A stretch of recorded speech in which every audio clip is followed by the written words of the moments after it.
ٹھیک ہے، وہ فرقہ جنت میں جائے گا. اور اس کے بعد ابھی یہ حدیث اتنی لمبی ہے آپ کہ پھر اس کے بعد آپ سے نے فرمایا، میں مفہوم بیان کر رہی ہوں، کچھ غلطی ہو سکتی ہے الفاظ میں، کافی دن سے پڑھا تھا. تو آپ نے فرمایا کہ میرے بعد دین میں نئی نئی چیزیں ایجاد ہوں گی، اس لیے تم دانتوں سے پکڑ لینا، یعنی اس کو دانتوں سے پکڑ لینا ان چیزوں کو جو میں کر کے دکھا رہا ہوں. یہ مفہوم بتا رہی ہوں جو یہ پوری اور حدیث آ حدیث رہی میں ہے. نواجس کا ذکر ہے. نواجس کہتے ہیں بالکل داڑھوں سے، داڑھوں سے پکڑنا، داڑھوں سے کوئی چیز پکڑی جاتی ہے تو مضبوطی کے ساتھ پکڑی پھر جاتی اس کے بعد بھی آگے یہ حدیث یہی چل رہی ہے کہ جس نے دین میں جو ہے وہ نئی بات ایجاد کی، وہ اس نے بدعت، اس کو بدعت کہا گیا. حدیث میں باقاعدہ عربی میں بدعت کا لفظ ہے. ہم کہنا یہ کیا بدعت بدعت کرتے ہیں، حدیث میں ہے. بدعت کے معنی ہے نئی چیز، نئی. پھر آپ سے نے فرمایا اور دین میں ہر نئی بات ایجاد کرنا بدعت ہے، بدعت گمراہی ہے اور گمراہی آگ ہے. یہ اوپر سے لے کے نیچے تک آپ دیکھیں اس حدیث کو ہم لوگ یعنی کتنا سمجھتے ہیں. ہمارے 73 فرقے ہوں گے، ٹھیک ہے. پھر آپ سے نے فرمایا ایک جنت میں جائے گا. صحابہ نے کہا کون سا؟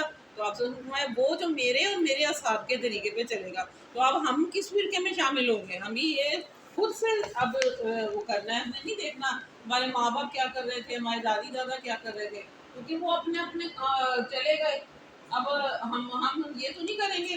ہم نے تو اپنا تو حساب کے کون کہے گا کہ بھی ماں باپ یا کوئی ہمارے خدا نہ خاصہ اگر نہیں ایسے تھے، اللہ تعالیٰ سب کو بخشے، تو ہم بھی مر جائیں گے. اپنی قبر سب کو عزیز ہے. وہ کہتے ہیں نا اپنی اپنی قبر میں جانا ہے، اپنا اپنا سوال لینا ہے.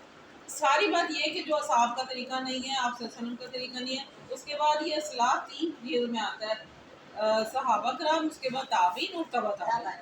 یہاں تک جو ہے نا یہ دین ہے. اس کے بعد اگر آپ کو ملتا ہے کسی نے میلاد کرایا، کسی نے وہ کرایا، کسی نے قرآن خوانی کرائی، وہ اگر آپ کا عذر نہیں ملے گا تو پھر وہ بدعت ہے. سمپل سی بات ہے. میں نے تو اسی طرح سمجھا تھا کہ میرے گھر حلوے بھی پکتے تھے، نیازیں بھی ہوتی تھی. مجھے سمجھانے والی صرف ایک چھوٹی سی چیز تھی کہ جس نے جو ہم دیکھ رہے تھے کہ غسل کے حوالے سے، غسل میت کے حوالے سے، اور آپ صلی اللہ علیہ وسلم کی جب وفات ہوئی تو حضرت عائشہ رضی اللہ عنہا کہتی ہیں کہ اس وقت ہماری حالت ایسی تھی جیسے آپ بتا رہے ہیں، حالت ایسے غیر ہو گئی. تو اس وقت ہمیں سمجھ نہ آیا. اگر ہمیں اس وقت پہ ہوش ہوتا تو ہم ازواج مطہرات ہی غسل دے دیتے آپ صلی اللہ علیہ وسلم. اور پھر یہ ہوتا ہی نہیں، کوئی معاملہ ہوتا ہی نہیں اس طرح سے کہ کون غسل دے گا جب یہ بات ہو رہی تھی. تو نماز جنازہ بھی اسٹیپ بائی اسٹیپ نماز جنازہ ہوتی نہیں ہے انبیاء کی. تو انبیاء کی نماز جنازہ کیوں ہوگی؟ انبیاء کی نماز جنازہ نہیں ہوتی. وہ لوگ آ رہے تھے اور دعا پڑھ کر جا رہے تھے. ایسے ہی جب آ رہے تھے گروپ میں آ رہے تھے، دعا پڑھتے جا رہے تھے. اچھا، ہم اب دیکھ لیتے ہیں میت کا غسل میت میں. اب دیکھیں کہ غسل کون کروائے گا؟ قریبی رشتے دار کروائیں گے، جیسے کہ ابھی ہم نے یہ دیکھا. اور غسل کے سامان کے لیے آپ پہلے سے ہی چیزیں تیار کر کے رکھ لیں. اچھا مجھے بتائیں آپ میں سے کس کس کے گھر میں کفن ہے؟ میں نے کسی کو دے دیا تھا جی آپ لے کر آئیے. لے کر آئیں. ہاں. اچھا، تو کفن اپنے گھر میں ضرور رکھ لیں. بہت ساری چیزیں ہم ایسی رکھتے ہیں اپنے گھر میں کہ کام آئیں گی. رکھتے اچھا، ہیں. میں نے ایکسٹرا میرا منگوایا، میرا ایکسٹرا لارج آ گیا. میں نے کہا میں تو اتنی لمبی نہیں ہوں تو چلو اچھی طرح لپٹ جائے گا. اور اتفاق دیکھیں کہ کسی کی ڈیتھ ہوئی اور وہ اتنی لمبی تھی، وہ اتنی لمبی تھی کہ وہ ان کو لا جا ہی نہیں سکتا تھا، اور وہ ایکسٹرا لارج ان کے کام آ گیا. بس اللہ تعالیٰ نے اس کے لیے لکھا ہوا تھا. اب یہ دیکھیں کہ وافر پانی ہونا چاہیے، صاف ستھرا پانی ہونا چاہیے، اور ضرورتاً نیم گرم پانی بھی ہو سکتا ہے لیکن نہ ہی ہو تو اچھا. نیم گرم نہیں کرنا. بیری کے پتوں کو ابال لیں. پتہ نیم گرم پانی کیوں نہیں ہونا چاہیے؟ کچھ نہیں پتا ہوتا نا کہ میت ہاسپٹل میں رہی یا کیا اس کے ساتھ ہوا. اب اگر گرم پانی بار بار ڈالتے تو بلیڈنگ شروع ہو جاتی ہے. میت کے ساتھ؟ سردیوں میں گرم کس کے کر ساتھ؟ لیں. سردیوں میں نہیں اچھا. جس کو گرم پانی سے نہلایا ساتھ اوہ اس کے منہ سے اوہ بالکل بھی اگر نہیں، آپ گرمیاں تھی نا، سردیوں میں کر لیں. سردیوں میں بھی گرمیوں میں بھی دونوں میں بھی آپ نے گرم پانی کو استعمال نہ کریں تو بہتر ہے. ہلکا سا گرم لے سکتے ہیں لیکن نہ ہی لے، اوائڈ کریں، کوئی اس سے فرق نہیں پڑتا، لیکن نہ لے تو بہتر ہے، اس لیے کہ پھر میت کی پریشانی آپ کو اٹھانی پڑے گی. تو کہیں ایسا نہ ہو جائے جیسے وہ بتا رہے ہیں کہ ان کی خون نکلنے لگا، تو ایسے نہ کریں. کبھی ناک سے نکل جاتا ہے، کبھی کان سے، اس طرح سے ہو جاتا ہے. اس لیے گرم پانی نہ استعمال کیا جائے، ٹھنڈے پانی سے ہی غسل دیا جائے. بیری کے پتے لے لیں، اتنے سارے لے لیں. اگر فریش ملتے ہیں تو اچھی بات ہے، نہیں تو اس کو جو ہے وہ بیری کے پتے جو ہیں وہ ایسے بھی ہوتے ہیں، یہ سوکھے ہوئے ہیں، ٹھیک ہے، سوکھے ہوئے. تو پھر یہ ہے کہ روئی ہونی چاہیے آپ کے پاس، ٹھیک ہے، اور ایک آپ کے پاس جو ہے وہ صابن، شیمپو، کافور یہ ہونا چاہیے. اور صابن شیمپو کے یہ بھی ٹھیک ہے، لیکن اگر آپ جلدی سے نہلانا چاہتے ہیں نا تو ہینڈ واش لے لیں اور اسی سے یہ سر پہ بھی لگا دیں گے اور اسی سے ہی جو ہے وہ جسم پہ بھی لگا دیں گے. اور ساتھ میں کافور جو ہے نا وہ چوکور چوکور وائٹ کلر کے پیسز ہوتے ہیں، اس وقت پہ میرے پاس ہے، اور وہ پانی میں حل کر لیا جاتا ہے کافور، اور کچھ کافور بچا لیا جاتا ہے جو کہ جب کفن میں بچھاتے ہیں میت کو لٹانے سے پہلے اس کے اوپر کافور جو ہے وہ چھڑکتے ہیں. اور خصوصی طور پر کافور میت کے بغلوں کے اندر، گلے میں جو یہ ایسے بن ہوگا ہو، یعنی کہ جو ایسے ایریاز ہوں کہ جہاں پر جو ہے وہ جوائنٹ ہو رہا ہو، جب مل رہے ہوں جس سے، تو وہاں پہ جو ہے ہاں وہ جو ہے وہاں پہ جو ہے وہ کافور جو ہے وہ ڈال دیا جائے. اچھا، اور پھر یہ کہ کپڑے کے یا ربر کے دستانے ہونے چاہیے، اور کپڑے کے جو ہے وہ پیسز بھی ہونے چاہیے. جسم خشک کرنے کے لیے تولیہ بھی ہونا چاہیے یا کوئی صاف کپڑا ہو جائے. چادریں چاہیے اس کے لیے جو میت پر پردے کے لیے یا اٹھانے کے لیے استعمال ہو.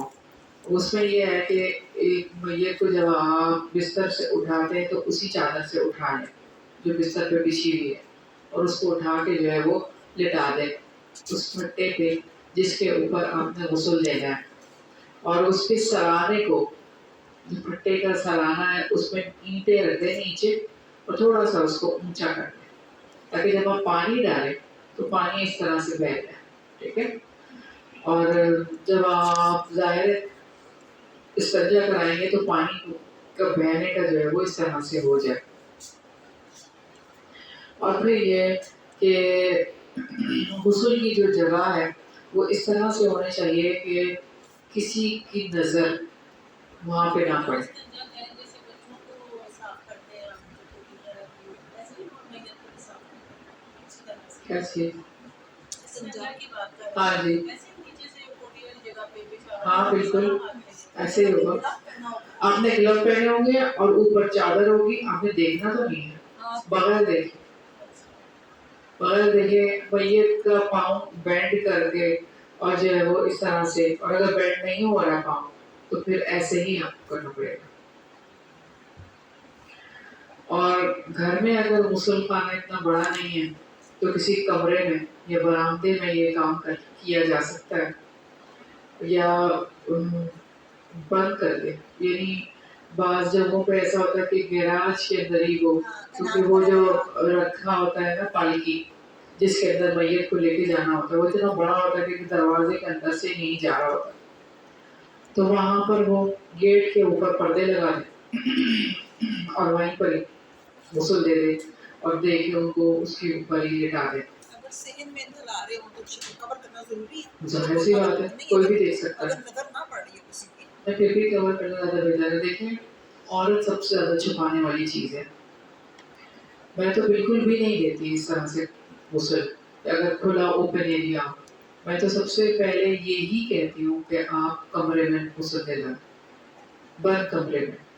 نہیں تو اگر اس طرح سے گیراج کے اندر ہے تو اوپر سے بالکل کور کر دیں چادر لگا کے پوری طریقے سے، پھر اس کے بعد غسل دیں. اور پھر یہ بھی بات ہے کہ ساتھ میں کوئی ڈسٹ بن یا کوئی شاپر رکھے کہ جو چیزیں آپ استعمال کریں گی جو میت کو غسل دینے کی وہ فوراً اس کے اندر ڈال دی جائیں. اور کیونکہ پانی جائے گا تو یہ ساری چیزیں ایسے نہ ہوں. بالٹی میں یا ٹب میں پانی ہو، برتنوں میں وافر مقدار میں ہو. اور پھر یہ بات ہے بیری کے پتوں کے پانی کو جب ابال لیا جائے گا تو چھنی سے چھان کر وہ پانی کسی بالٹی کے اندر جہاں پہ پہلے ہی پانی موجود ہے اس کے اندر ملا دیا جائے. غسل کرانے سے پہلے یعنی گرم اور جب ہو رہا ہے پانی، کفن کی جو بھی چیزیں ہیں ان کو کاٹ کے ترتیب بار بچھا لیا جائے. یعنی پہلے ہی سارا کچھ تیار کر لیں، سیٹ کر لیں کفن وغیرہ. وہ جو لوگ سلائی کرتے ہیں قمیض، نہیں کچھ بھی نہیں سلائی ہے، سلا ان سلے کپڑے. کفن کیا ہے؟ کفن آپ دیکھیں کہ 3 چادریں، مصنوع کفن 3 چادریں. اور آج کل اگر آپ دیکھیں تو اس میں انہوں نے پاجامہ بھی رکھا ہوا ہے، سلا ہوا پاجامہ ہے، کرتا ہے اور اس کا اسکارف بھی الگ سے ہے، سارا کچھ ہی ہے. سینہ بند بھی ہے. ہاں اور سینہ بند بھی ہے اس میں. 3 چادریں ہیں انسلی، 3 چادریں کفن ہے انسلی. ایک تو نیچے بچھ کے ایک نیچے نہیں بچھی، تینوں ہی لپیٹ دی جائیں، تینوں ہی لپیٹ دی جائیں. خاص سائز بھی اس کا ہے جی چادروں کا، کوئی خاص سائز؟ سائز تو نہیں ہے لیکن آپ دیکھیں کہ اگر ڈبل بیڈ کی چادر ہو، ڈبل بیڈ کی چادر ابھی میں لے کر آئی ہوں نا، وہ بہت بڑی چادر ہے. آپ دیکھیں گے اور آپ کہیں گے تو وہ ڈبل بیڈ کی 3 چادریں آپ سمجھے وائٹ، آپ لے کے رکھ لیں اپنے گھر میں، کسی کو بھی ضرورت پڑ سکتی ہے.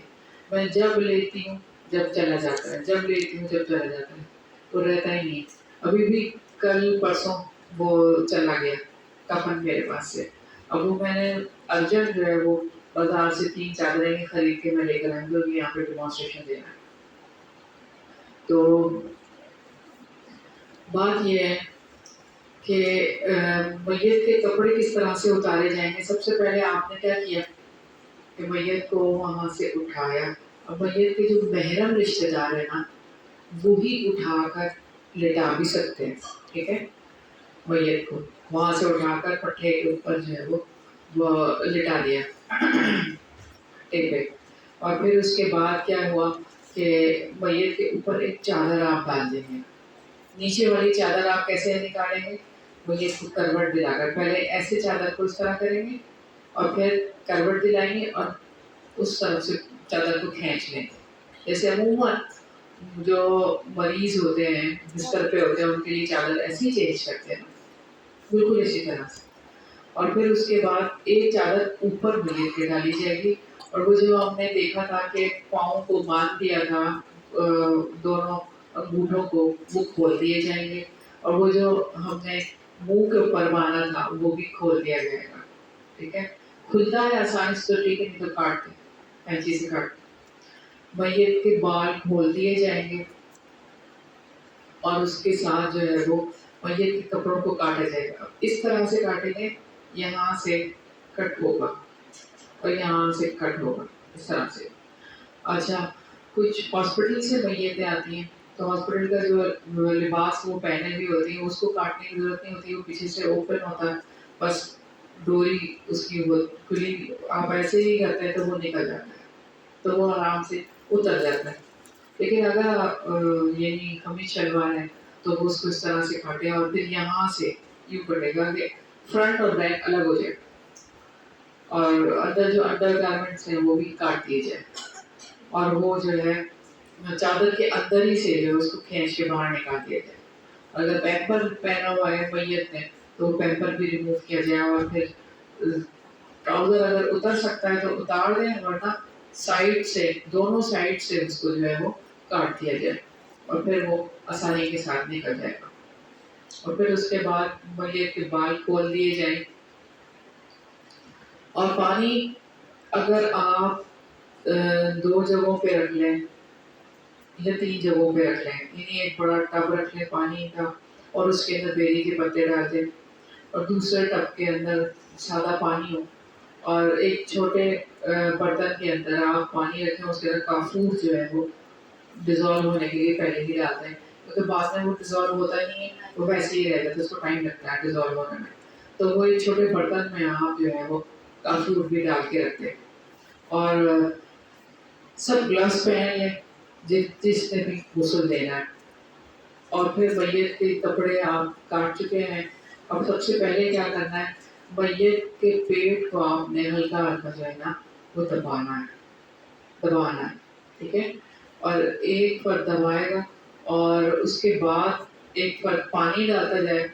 اچھا ہے، بہتر ہے کہ صابن والا پانی ڈالیں، یعنی لیکوڈ جو آپ کے پاس ہے ہینڈ واش وہ آپ ڈالیں، اور اس کے اوپر پانی آپ ڈالیں، یا لیکوڈ جو ہے وہ کسی مگ کے اندر بنا کے وہ والا پانی ڈالیں اور ڈالتے جائیں بہت زیادہ. اور پھر اس کے بعد جو ہے وہ جو اس کا قریبی رشتہ دار ہے، اس کی بیٹی ہے یا اس کی بہن ہے یا اس کی ماں ہے، جو بھی ہے وہ اس کا استنجا کرائے.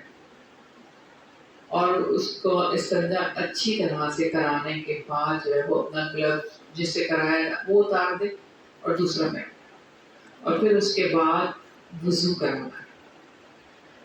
اور اطمینان کر لیں کہ استنجا اچھی طرح سے ہو گیا ہے، ورنہ ایسا ہوتا ہے عموماً کہ آپ نے پیٹ اچھی طرح نہیں دبایا، استنجا اچھی طرح نہیں کیا، تو بعض دفعہ ایسا ہوا کہ کفن پہنانے لگے اور کوئی چیز جو ہے وہ علائش جو ہے وہ باہر آ گئی تھی.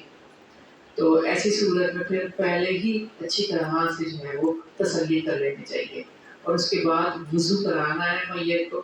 اور وضو میں یہ کہ سب سے پہلے جیسے ہم کرتے ہیں دایاں ہاتھ دھوئے، بایاں ہاتھ دھوئے، اور پھر اس کے بعد کلی کے بجائے آپ نے کاٹن ہے نا، کاٹن کا تھوڑا سا حصہ لے کے پانی میں ڈپ کر کے ہونٹوں پر ایک دفعہ لگائے، پھر دوسرا کاٹن، پھر تیسری کاٹن، پھر اس کے بعد آپ نے پھر کاٹن کو گیلی کر کے پھر ناک کے اندر اور یعنی اندر، اور پھر دوسرا اور پھر تیسرا، اس طرح سے. اور پھر اس کے بعد چلو میں پانی لے کے منہ کے اوپر، اور پھر کوہنیوں تک جو ہے وہ دھلانا ہے جیسے ہم وضو کرتے ہیں. اور اس کے بعد آپ نے سر کا مسا نہیں کرنا، بلکہ ہم غسل میں کیا کرتے ہیں سر دھوتے ہیں ڈائریکٹ، پھر سر دھونا ہے اور صابن ڈالتے جائیں. پہلے پانی ڈالتے ہیں اچھی طرح، سر دھو دیں، رائٹ سائڈ پورا دھو دیں، پھر لیفٹ سائڈ دھو دیں، کروٹ دلا کے دھو دیں. پھر اس کے بعد لکوڈ دیں، لکوڈ سے اچھی طرح سے سر کو مل کے، اور پھر بازو، اور پھر اس طرح سے، اور پھر کروٹ دلا کر پیٹھ پہ، بیک پہ، اور پھر ٹانگوں پہ، سب جگہ پہ جو ہے وہ اچھی طریقے سے جو ہے وہ صابن لگا کے پھر اس کے بعد پانی خوب بے والا پانی خوب بہائیں میت کے اوپر. جی چادر اوپر ہی ڈلی ہوئی ہے، اوپر ہی ڈلے رہے گی اور وہ ہٹے گی نہیں چادر جب تک آپ نے لا نہیں دیں. چہرہ بے شک آپ کھول دیں میت کا اور چادر اتنی کر دیں، اور پھر اس کے بعد یہ سارا، اور آپ اچھی طرح سے ہاتھ بغل کے اندر اور دونوں پاؤں کے درمیان میں اس طرح بہت اچھی طریقے سے آپ نے جو ہے وہ صابن لگا کے بہت اطمینان کے ساتھ، یا آپ کہیں کہ بہت اچھی طریقے سے، کیونکہ یہ آپ دیکھیں کہ اپنے پیاروں کو کس طریقے سے آپ نے رخصت کرنا ہے. اور پھر اس کے بعد یہ ہے کہ جب آپ نے یہ کر لیا تو جو آپ نے اینڈ پہ کافور کا پانی بچا کے رکھا تھا وہ آپ اوپر سے نیچے تک اچھی طرح وہ ڈال دیں پانی، کافور کا پانی، اور بغلوں کے اندر اور سارا جگہ پہ جہاں جہاں پہنچ نہیں پاتا وہاں آپ اچھی طرح سے ڈال دیں، کروٹ دلا کر. اور سارا کچھ جب سارا کچھ ہو جائے گا پھر اس کے بعد آپ نے جو ہے وہ ٹاول لے کر اور وہ صاف کرنا ہے. اور یہ جو چادر گیلی ہو چکی ہے، اب ایسا ہوگا کہ ایک صاف چادر دوبارہ لے کر آئیں گے اور وہ چادر جو ہے وہ میت کے اوپر ڈالیں گے، اور ایک لوگ جو ہے وہ نیچے سے گیلی چادر کھینچ لیں گے اور وہ چادر میت کے اوپر ڈال دی جائے. اور پھر یہ ایسا کریں گے کہ ٹاول کے ساتھ اچھی طرح سے وہ یہ خشک کیا جائے گا. اور پھر اس کے بعد یہ ہے کہ نیچے سے اب اٹھا کر میت کو جب کفن کے اوپر جو بچھا ہوا کفن ہے اس کے اوپر لٹانا ہے تو کیسے پھر ویسے ہی ایک اور چادر لی جائے گی اور اس کو نیچے اسی طرح سے رکھا جائے گا. پھر کروٹ دلا کر وہاں سے نکالی جائے گی اور اس چادر کو ایسے اٹھایا جائے گا. یعنی 4 لوگ مل کر اس کو 5 لوگ مل کے اٹھائیں گے اور اٹھا کر ادھر رکھیں گے. اور پھر جب وہاں پہ لٹا دیں گے تو جو نیچے والی چادر جس سے آپ نے اٹھایا تھا وہ نکالیں گے آپ بالکل اسی طریقے سے جیسے پہلے نکالی تھی. اور پھر جو پہلا کفن کا حصہ ہے وہ اچھی طرح سے پہلے ریپ کریں گے آپ ایسے کر کے اور نیچے سے پاؤں کی جانب سے وہ جو چادر اندر رہ گئی تھی جو اوپر اڑی ہوئی وہ پیچھے سے نیچے سے نکالی جائے گی. ٹھیک ہے. اور پھر اس کے بعد دوسرا حصہ ابھی میں آپ کو کر کے دکھاتی ہوں. ٹھیک ہے تاکہ آپ کو اچھی طرح سمجھ آ جائے گا. تو یہ کرنے کے بعد ہو جائے گا اور اس کے بعد یہ کفن تو آپ باندھ دیں گے. یعنی یہاں سینے کی طرف ایک پٹی باندھ دی جائے گی. آپ کے کولوں کی طرف ایک پٹی ہوگی اور پھر پنڈلیوں کی طرف ایک جو چوڑی پٹی آپ نے ہوگی وہ باندھ دی جائے گی. اور سر کی طرف جو ہے وہ ایسے رول کر کے اور وہاں پہ باندھ دیا جائے گا ایک پٹی. وہ باندھ میں جب سب چہرہ دیکھ چکے ہوں گے اور پاؤں کی طرف بھی ایسے رول کر کے جو ہے وہ اس طرح کر کے اس کو باندھ دیا جائے گا. یعنی پورا پیک کر دیا جائے گا اس طرح سے. تو یہ پورا آپ جب کر دیں گے اوپر پھر کوئی چادر اور اڑا دی جائے گی میت کے اوپر. بہت سارے لوگ کلمے کی چادر اڑاتے ہیں اور اس طرح سے بہت سارے ایسے کام ہیں. تو ہمیں دیکھنا چاہیے کہ سنت طریقہ جو ہے وہ آپ ہے. صلی اللہ علیہ وسلم کے دھاری دار چادر کا کوئی ملتا ہے؟ دھاری دار چادر جس میں ڈالنے والے گوٹ ڈال کے ہے خدا کا کیس وغیرہ بھی یا بیڈ شیٹ دے دیتے ہیں. دھاری دار چادر دھاری دار چادر عورت کے لیے ہے یا آدمی کے لیے دونوں؟ نہیں وہ مرد کے لیے بھی ہو سکتا ہے. جو اوپر ڈال کے جاتے ہیں نا وہ جیسے ہم لوگ عام طور پر تو کلمہ شہادت اور یہ سب لکھا ہوتا ہے لیکن سنت سادی چادر ڈالتے ہیں سادی میں کوئی بھی چادر ڈالی جا لیکن سکتی ہے. جیسے ڈالی گئی تھی تو بھاری چادر تھی وہ تو واپس آ جاتی ہے نا. وہ تو جیسے کھیس ڈال دیتے ہیں عام طور پہ. مطلب میں نے کوئی حدیث پڑھی تھی کہ اس میں کھیس صحیح رہتا ہے کپڑا ڈالنے کا. اب یہ نہیں مجھے یاد آ رہا کہ وہ کسی صحابی کے حوالے سے تھی یا آپ سے کہ دھاری دار چادر ڈالی تھی جس میں دھاریاں ہوتی ہیں نا آڑی آڑی جیسے یہ دھاریاں. نہیں پابندی نہیں میرا مطلب کچھ چیزیں ایسی پابندی میں نہیں آتا اس میں پابندی نہیں ہے لیکن یہ بھی بھائی ایک بات ہے نا کیوں ہم اپنے گھر میں فرض کریں یہی سوچ کے دھاری دار چادر رکھ لیں کہ یہ سنت میں ہوگی تو نہیں اپنے مائنڈ کے اوپر ہوتا ہے یہ تو.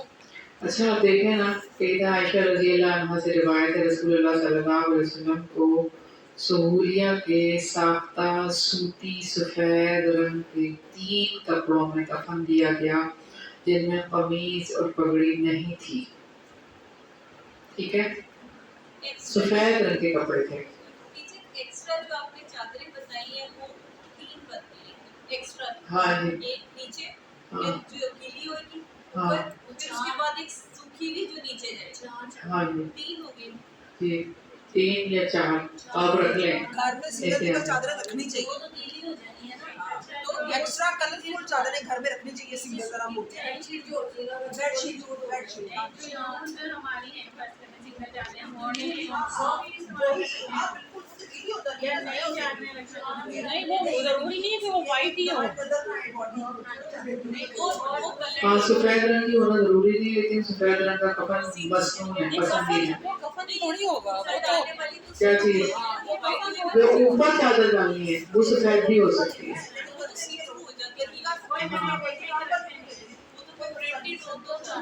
نہیں میں کہہ رہی ہوں وہ جو ہم نے نکال لینی ہے نا 3 اچھا وہ ہاں وہ تو پرنٹ ہی ہوگی. اچھا یہ بھی بات یاد رکھیں جس چادر کو اڑا کر آپ نے غسل دینا ہے نا وہ چادر جو ہے نا وہ پرنٹڈ سی ہونی چاہیے کہ جسم جو ہے وہ نظر نہ آئے.